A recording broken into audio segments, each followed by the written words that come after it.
एक taboo question है थोड़ा सा, वो इसलिए ही आ रहा है दिमाग में क्योंकि मैंने बहुत सारे लोगों के कमेंट्स पढ़े हैं, उन लोगों के कमेंट्स के थ्रू इमोशन समझे। तो and I want to know your take on this कि शादी से पहले लोग कुंडलियां मिलाते हैं, शादी से पहले लोग मैच मेकिंग करते हैं, बहुत सारे लोग इंटरव्यूज करते हैं, फैमिलीज के इंटरव्यूज वगैरह सब कुछ होता है। बट क्या शादी से पहले जो भी अरेंज मैरिजेस हो रही हैं या फिर लव मैरिज हो रही है उनको टेस्ट करा लेनी चाहिए? मैं ये पूछ क्यों रहा हूं, मैं ये भी बताता हूँ क्योंकि बहुत सारे लोगों का शादी के बाद आई थिंक आने वाला टाइम यही होगा। आने वाला टाइम, अभी तो नहीं है हमारी सोसाइटी में ये, बट मैं थैलेसीमिया के लिए मैंने कुछ टाइम पहले ज़रूर एक वीडियो अपनी क्लिनिक से रिलीज़ किया था कि कुंडली मैच करने की बजाय देख लीजिए कि आप दोनों थैलेसेमिक माइनर ना हो। क्योंकि कई बार ऐसे पेशेंट्स आए जब हमने देखा कि एक बच्चा थैलेसीमिया से ग्रस्त है, काश पहले टेस्टिंग करा लेते। पढ़े लिखे लोग पढ़ी लिखी फैमिलीज में भी नहीं कराते हैं, तो ये मैंने एक बार पहले वीडियो बनाया था इस पे। बट आपका क्वेश्चन बहुत अच्छा लगा मुझे कि आई थिंक कर लेना चाहिए ताकि ये ना ट्रांसपेरेंसी रहती है। बहुत सारे मैरिजेस, डिवोर्सेस जो आप बता रहे थे अभी हमारी सोसाइटी में आज भी बिकॉज ऑफ दिस होते हैं। राइट।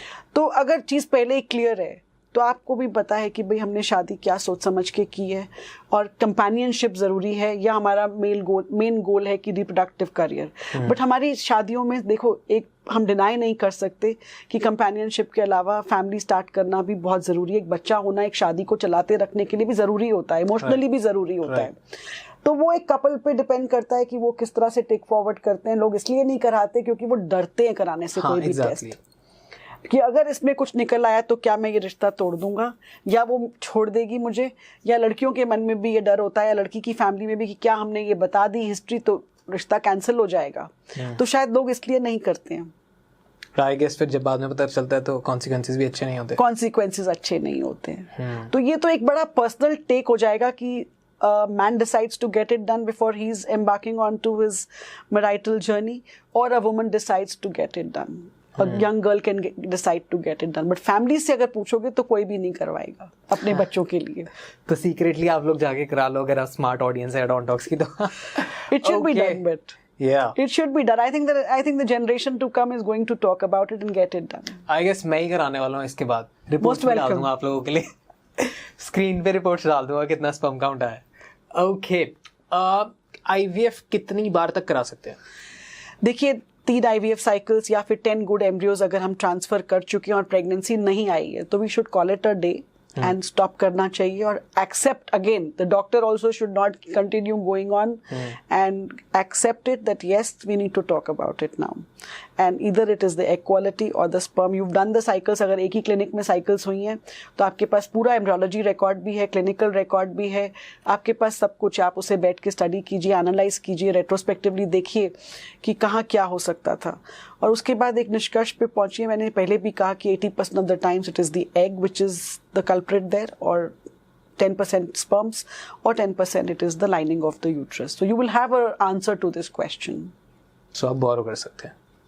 ओके, थोड़ा डार्क साइड समझने की कोशिश करते हैं कि आई गेस इस लाइक आई डोंट नो इस इंडस्ट्री में कैसे है, पर आई गेस हर इंडस्ट्री में बहुत गलत प्रैक्टिसेस भी होती हैं। तो इस इंडस्ट्री का क्या डार्क साइड है?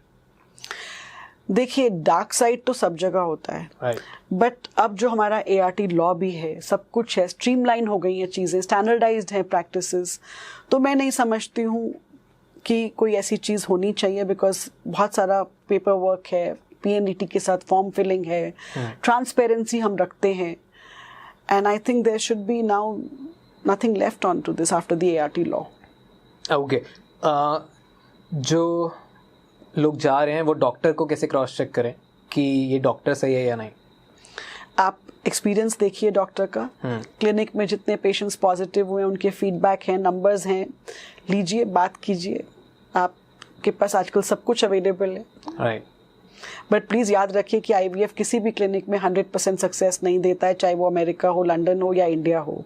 सो IVF का रिजल्ट जो है समझ के करिए कि किसी पेशेंट के, अगर मान लीजिए वो 30 साल की महिला है और उसके अगर 6 एम्ब्रियोज बने हैं तो उसके पास 2 अटेम्प्ट्स हैं, अगर डे 3 के एम्ब्रियोज हैं, 3-3 करके हम डालते हैं डे 3 पे, और वही दूसरी महिला है 30 साल की, उसके सिर्फ 2 एम्ब्रियोज बने हैं तो उसके पास एक ही चांस है, और जिसके 6 थे उसके पास 2 चांसेस हैं, तो उसको 2 बार चांस मिलेगा डालने का। 50% चांस होता है हर बार जब हम एम्ब्रियो ट्रांसफर करते हैं, और सेकेंड टाइम भी जब डालेंगे तो सेम चांस है।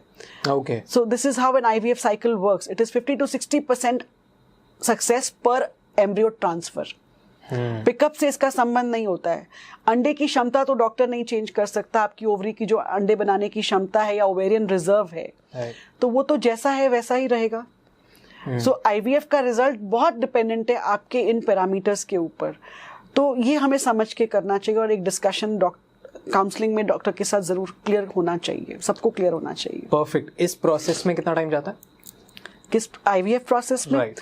IVF process is exactly what I told you कि 10 से 12 दिन हार्मोनल इंजेक्शंस लगते हैं, उसके बाद पिकअप होता है। पिकअप के बाद अगर हम फ्रेश ट्रांसफ़र कर रहे हैं तो वो 3 दिन के बाद या 5वें दिन के बाद हो जाता है, और अगर डॉक्टर का डिसीजन है कि इस साइकिल में हम ट्रांसफ़र नहीं करेंगे तो एम्ब्रियोज फ्रीज कर दिए जाते हैं। 1 महीने के गैप के बाद आप फ्रोजन एम्ब्रियो ट्रांसफ़र साइकिल ले लेते हैं। ओके, IVF का बहुत सारे लोगों को सारी चीज़ें समझ आई हैं, सबको समझ आ गई टेस्ट के कितने पैसे लग रहे हैं, हमें कराना चाहिए नहीं कराना चाहिए। जिन लोगों को कोई अभी प्लानिंग नहीं है, सोचा भी नहीं, अब उनका भी बहुत सारा लोगों को ट्रिगर होगा कि हम प्रिजर्व तो करा ही लेते हैं, और बहुत सारी चीज़ें वो और जानेंगे, सारी चीज़ें समझेंगे। इसमें खर्चा कितना आता है, लाइक कितना कॉस्ट होता है? ये बड़ा अच्छा सवाल है। IVF देखो टेक्नोलॉजी है, बहुत सारे लोग इन्वॉल्व होते हैं इसमें, डॉक्टर है, पूरा स्टाफ है, टीम है, एम्ब्रियोलॉजिस्ट है, लैब की मेंटेनेंस है। डेफिनेटली टेक्नोलॉजी की एक सबको मेंटेन करने के लिए कॉस्ट आती है।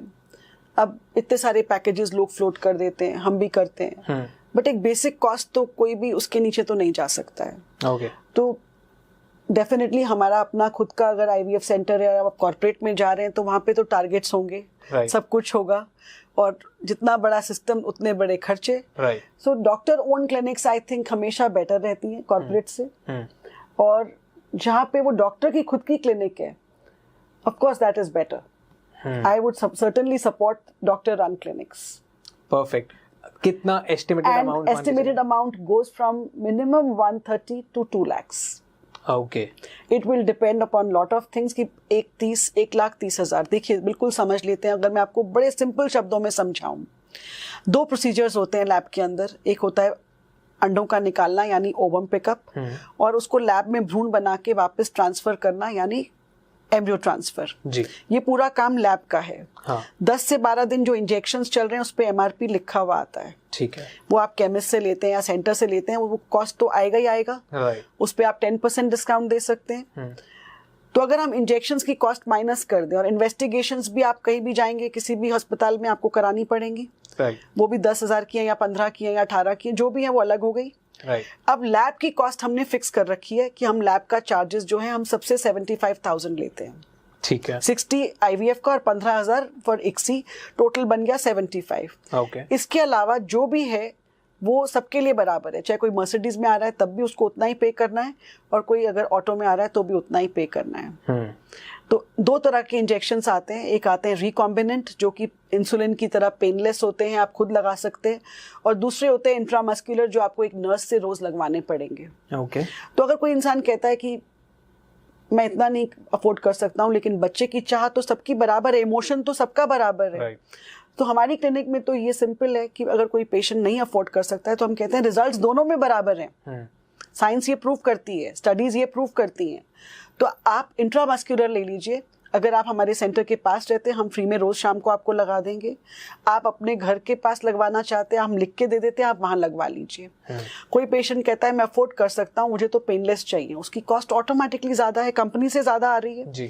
तो उसमें तो IVF सेंटर का कोई कसूर नहीं है, तो आप वो ले लीजिए। तो लैब के चार्जेस हमने सबके लिए बराबर कर दिए, और उस पर भी अगर किसी को दिक्कत है तो हम टाइम दे देते हैं कि आप 3 महीने में पे कर दीजिए या 2 महीने में कर दीजिए, बट नो इंटरेस्ट चार्ज। किसी को और भी ज्यादा दिक्कत है तो हमारे पास कंपनीज का टाई अप है जो बिना पेशेंट से इंटरेस्ट लिए आपको EMI कर देती है, 1 ईयर का EMI ले लीजिए, बट प्रोवाइडेड आपका सिविल स्कोर ठीक होना चाहिए। ऑफ कोर्स वो तो देन आपको वो लोन मिल जाता है। तो अगर मैंने मिनिमम एक एवरेज लगा लीजिए 1.50 का, तो 1 साल में अगर आपको 50 आपने पे कर दिया, 1 लाख की आपने EMI करा दी, तो 1 महीने में आपकी कितनी EMI गई? 1 लाख को आप 12 में डिवाइड कर दीजिए। या 10 में भी किया तो 10,000 हो गई, 12 में किया तो 9,000 समथिंग बनेगी। तो पर मंथ आप इतना अगर पे कर रहे हैं तो आई थिंक ये डुएबल हो जाता है फिर।